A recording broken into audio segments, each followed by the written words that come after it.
Well, good evening, everyone. It's the 20th of November, only 10 days left to the end of the month. Then it's December, and then it's Christmas, and then it's New Year, and then it's 2024. Things are ticking along quite fast now. So is the fleet. Anyway, that's all good. So, what's the topic of discussion at the moment? It's Brian's daily updates. A few people there getting a bit about some of the things he says, and to be quite honest, I missed a couple of them because Jane just puts them up, and I don't sort of edit them. I leave it up to Brian. And a couple of comments, I thought, oh, cringe value. But anyway, we to give you an idea why we're using Brian. The reason we're using Brian for the updates is because he's been there, done that, been involved with 3 Whitbreads, a couple of times around the world, and he's been around for a long time, knows a lot of people, and got a lot of experience in bits and pieces. And he writes pretty well as well. I've known him for quite some time. And when we did the GGR daily reports, they were very clinical. They're very sort of matter of fact about racing and this, that, and the other, and then a few things that are happening. And I thought for the OGR, it'd be really good to use a bit of sailor speak, get a bit of a feel for what it was like back then and combine the two. So certainly and Brian tells a bit of his story when we do the daily updates, which is all a bit of fun, some background. He knows a lot of the gossip that used to happen back in the day, and so it adds a bit of color, and a lot of people like it. I don't mind it. I usually get to read most of them eventually, but I certainly don't read them before they go up. As I said, Jane puts them up. Anyway, we had a bit of a chat today on a few different things, and it probably won't change much, but I think he knows the bits that are upsetting a few people. So don't despair. Those that love it, you're still going to get it, and you'll get it in all his rich color and his style, which is really fun. So, and it's not meant to be a clinical. They got this wind, that direction. It's meant to be part of what the OGR is. Someone said it's not befitting of what the OGR is. Well, when they ran the race back in '73, it was a different era. And it was run by the Royal Naval Sailing Association, and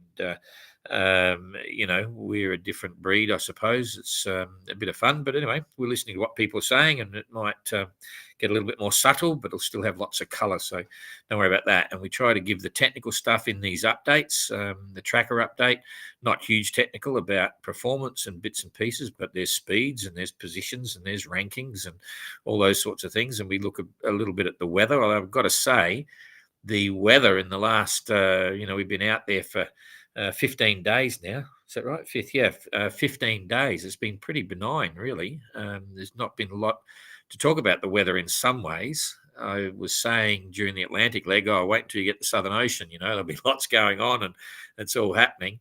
And the fun part is reading the tweets and some of the calls, the satellite calls we're getting.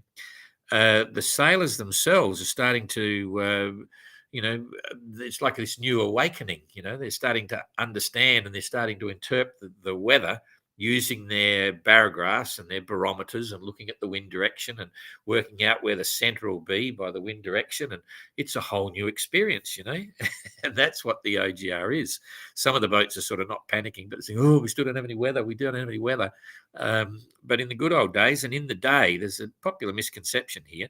The first Whitbreads had very little weather going onto the boats because the radios weren't so good. Yes, there was a lot of broadcasts, a lot of weather broadcasting, but some of it was coming out in Morse code. Like the various weather stations were giving it in case you didn't know what Morse code is. But it wasn't as some of the entrants think. I've spoken to quite a few of the past Whitbread guys that are still alive, and they all said, geez, they were valve radios, some of them, in '73. So they were without weather. But anyway, all part of the fun, and there's certainly good stuff going on. So I had a big chat with Jarrett today on Sterner. They're still putting the boat back together, and it's basically just about done. They're looking at relaunching tomorrow, if all goes well. Complications with immigration and everything there to get the boat in the water, and then there's nowhere really to moor once they hit the water. It's like a fishing boat slip sort of thing. So they're not exactly sure when they'll get away. They think it could be tomorrow. It might be the day after. And anyway, we'll update you. We'll get all the final news once they're actually underway, which may be tomorrow night, and then I'll fill you in on all the other details there. Explorers turning the corner. Jarrett was saying, "Oh, they might buddy boat." I didn't know anything about that. And by the look of Explorer's course, maybe that's what Mark's thinking as well. But anyway, we'll come back and look at the questions and bits later on. And now we'll go straight to the tracker and we'll see what's going on here. So I've just got this kicked in to start with because here's Explorer, just turning the corner down the bottom there around Cape of Good Hope, and Sterner is still over here. And they've got this issue with the Agulhas current coming down when it kicks in, and for the wind right now, there's a fair bit of wind there, not extreme. It's 30 gusting 40s maybe. And Explorer's turning the corner. I think it must be coming over to Sterner. I was surprised. I thought they would have hooked into this because it's all behind them. And as I say, it's 30 gusting 40, maybe 45, things like that, about 3-4 meter sea, maybe a little bit higher at times, but it's all behind them. And so that's good. But anyway, that's where they're at 4 UTC this afternoon. So that's 5 o'clock our time. Another hour, they'll be 4 hours down the track. And the weather going forward from there, you can see it's pretty much holding. The biggest stuff's moving away. The Explorer's probably coming into the green here, and hopefully they'll turn right and head towards Auckland. And then it slowly edges away. This is 2 days out from now. 2 days, it's starting to angle down. So they've got to be careful they don't run out of breeze. So we just have to see. And then after that, it's pretty much all over. So this is on Wednesday. After Wednesday and Thursday, it's all over, and they got nice westerly. So we'll see how it goes. Anyway, I'm glad to see Explorer out there. Now we'll kick it back and we'll go to the rest of the fleet, put the latitudes and longitudes in. Everyone's making very good time, continuing, as we said. Neptune's taken a big dip south. I'm not sure why. Maybe they've got a weather forecast and think that's where the breeze is going to be. But as I mentioned before, sometimes you're better off just carrying on towards Auckland in a straight line. Those boats are always the ones usually making the distance. So for whatever reason, Neptune's heading down 8.4 knots and 183 nautical mile a day. So that's pretty good in a reasonably solid sou'wester, taking it on the beam. So it'll be quite, be quite wet. It's probably a 3 to 4 meter swell, maybe a bit more even. It's then got a breaking wave slapping up the side, water going everywhere, and it would probably be more comfortable coming this way, but they've got a reason for that, and that's why they're doing it. White Shadow, on the other hand, is starting to go quiet on the breeze, 5.6 knots, 167 nautical mile a day, but they're heading straight towards Auckland. And wouldn't be complaining about that. It'd be quite pleasant, probably blue sky. This was that blue sky hole that we saw yesterday in the cloud cover. Let's see if it's still there. No, it is rain. Okay, pouring with rain. So I got that wrong. There's a lot of rain in there. And in fact, everyone's overcast, so they won't really know where they are. They've been overcast for a while. And yeah, they're getting dumped on with White Shadow. So there's no sunshine there for them. Gave her the speeds, yeah. So that's pretty cool. Then coming over here to Evrika, I'll just make that a bit bigger so you can see it easier. So Evrika doing 8.6 and 207 mile day. That's pretty good. Gallana with secure 9 knots and a 222 mile day. So she is pulling away from Evrika, and it's pretty clear. Both of them running straight line course. Winds will have dropped off right now. They've probably got spinnakers up again. 6.7 knots for Outlaw, doing 196 mile day. They on the sat phone, they were talking about a giant wrap they had with their spinnaker around their forestay. They took them 5 hours to get it down. They had to send someone up the mast to cut halyards and cut the spinnaker down, basically, but they didn't damage the spinnaker, just got wrapped. And that's always one of the risks when there's a bit of a sea rolling and you do a bit of it, not a dangerous broach, but where the boat just kicks around, and then once it heals, you just start to lose a bit of control round up. Sails are flogging. They also broke a batten on one of their head sails, I think it was. On a J5 or something, I forget now. But they had a couple of things with us steering a bit wilder around the ocean. So, yeah, 6.7, 196, and Triana 7.8, 220-mile day. So Gallana took out 2 miles from them. So they're all having a great little race there. So that's good. And the conditions, as I say, quite mild there. L'Esprit de Kip, 8.8, 212-mile day. All good averages. Is she catching up to Spirit of Helsinki, 222? No, Helsinki got away a little bit. She's doing 9.1 knots and certainly got plenty of breeze there from the northwest. That'll be 30 knots, gusting 40 maybe, with 3 to 4 meter sea. That's quite good. Maiden still pushing away, 249-mile day. That's good, and doing 9.9 in the last 4 hours. And there's a marked difference there. You can see she's actually pulling away from the Spirit of Helsinki. And the rankings, here we go. 333, that's the same. Helsinki is on 4th in line honours, 7th in IRC, 1st in Sailor class. So this is where it gets interesting, as I say. Maiden going really well. 3rd in line honours, 3rd in IRC, and 3rd in flyer class. No problem there at all. Translated, 1st in IRC, 2nd in line honours, and 1st in flyer class under IRC. So that's pretty cool. Pendick pumping along. Yeah, big breeze there on the port quarter. Let's have a look at the sea state there. That might, although it's from the northwest, it never gets as big with the northwest as it does with the southwest. Okay, that's 5 meters. This colour here is about 5 meters. So seriously classic Southern Ocean stuff. I'm sure they're getting great pictures and videos and so on. 1st in line honours, 2nd in IRC, 2nd in flyer class, and doing 11.5 knots in a 260-mile day. So that's really tromping along. Distance, see if they've caught up any. Distance on the course, 220-odd miles. Not a lot in it for translated.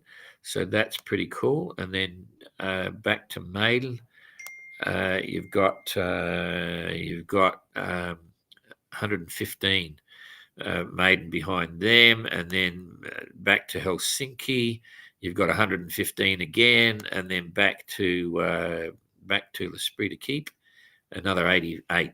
So all pretty cool. And the distance for this last pack here, this between front to back, is only about 100 miles. So they're all within 100 miles of each other, having a lot of fun.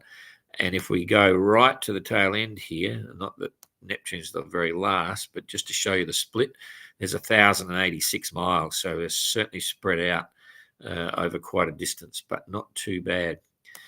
Okay, so if we come back here and we'll look at I'm going to go back a bit smaller, look at the weather they're likely to experience again. We check it every day just to see what's going to happen in the next 24 hours for these guys. We're coming through now, all looking pretty straightforward. Pendick's got the same thing. There's that little glitch here in the middle where it goes from northwest to southwest. The sea can get very tricky at that point because you get this, it's been northwest for a while. So you've got usually there's a ground swell coming from the southwest, and the northwesterly creates a bit of a cross swell. But when you get this front kicks in and the obvious northwesterly swell, that's when you get the waves crossing over. And if this was GGR type boats, there's more than enough there to get knocked down and get into some strife. But these are slightly bigger boats, steering by hand, a little bit more secure. You've got a very nice high forming up here behind them, and that high is generating these southwesterly winds now. So if we go right back and see, there it is there. It's quite a big one. So that's going to be the dominant feature in it, and they're always going this way or up in the slightly in northeasterly direction as it comes to the east. So we'll just follow that through. You can see the center moving across to the east, and it's going to quieten the breeze down actually by the look of it. So if we just now kick this up, this is the 22nd. So there's a 2 days out, and the center of that high is going to go right over the top. Now that's going to make some very pleasant sailing. This is 2 days from now. So 2 days from now, they're going to be like Gallana is going to be about 400 miles up. So Gallana is going to be around about here, and then everyone else is going to be moving forward. Beautiful conditions. Going to turn into a southerly.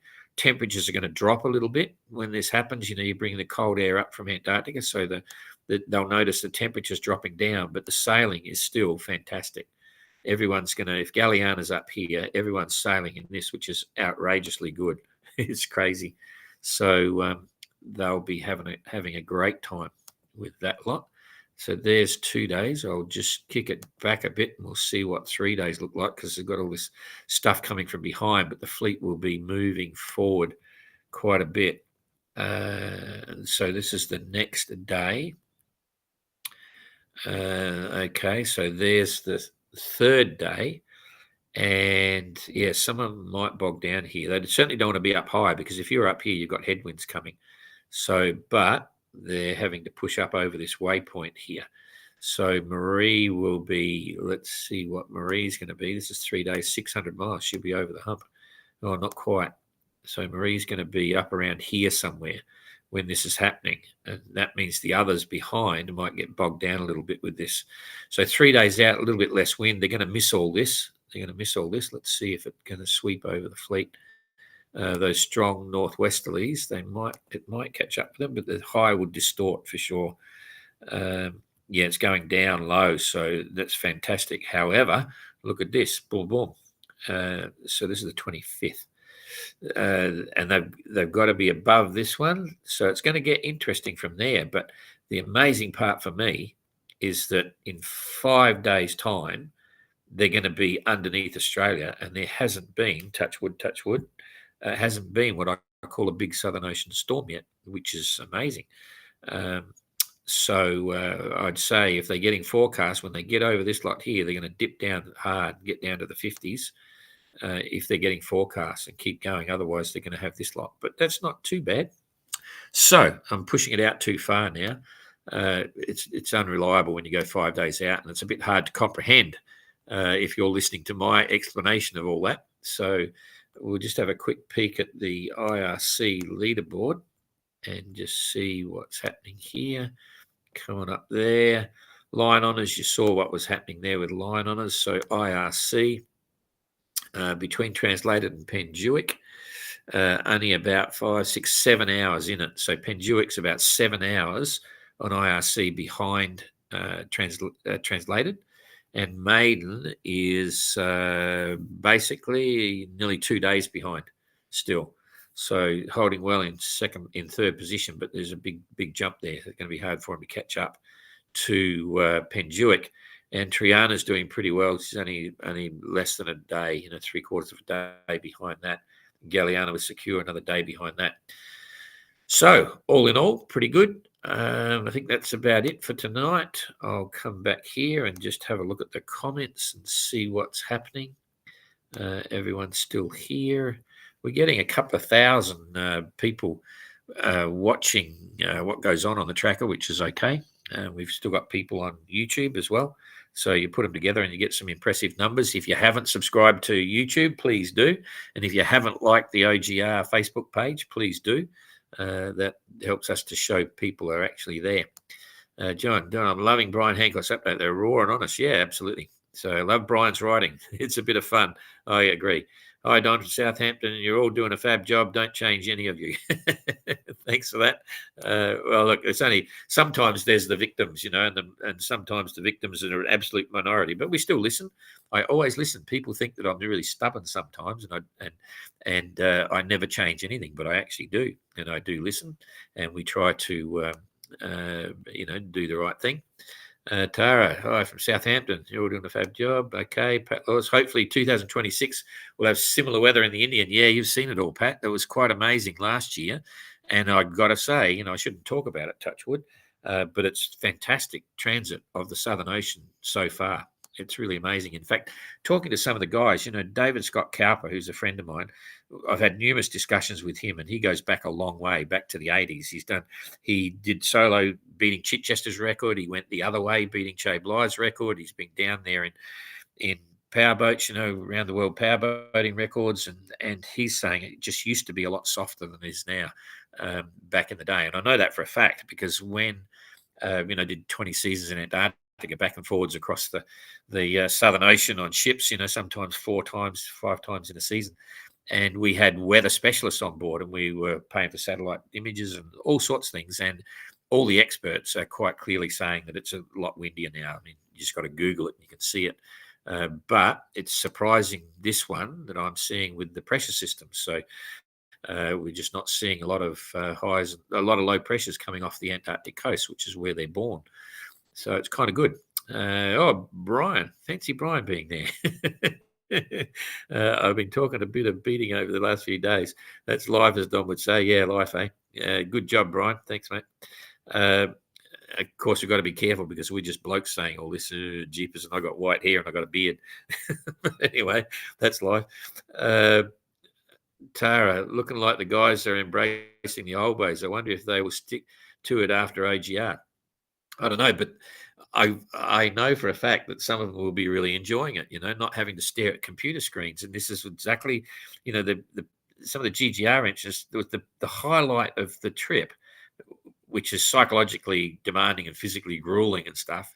Often they say it's, using a sextant and just getting back to understanding the weather and doing all these wholesome things, Anyway, we'll wait and see what they say at the end of it all. Follow us on this fantastic and informative live stream each evening. Good on you, Nigel. Hi, everyone. Good evening from Kerry, Dan, Pat Lawless. Hopefully the Indian Ocean weather will be similar. Yeah. Wow, Pendick flying again. Average 11 knots over the last 24 hours. Absolutely. It's a big, powerful boat, and they've got a really exceptional crew, really dedicated. They are doing a pretty impressive job there, that's for sure. And this is where they got to do it. This is where they got to do it. I think in the next Atlantic leg going home, I think it'll be a different story again. But this is one place where Pendick can push the days for both Southern Ocean legs. Waveland, John, is it possible Neptune is trying to follow a great circle route to Auckland? I'm not sure. Probably not so much because it was a sudden change. I think they've got a weather forecast and figure they want to be down there, but I may be wrong. And they've got that waypoint not that far ahead that they've got to come up to anyway. Rob, another Adelaide fan, hometown.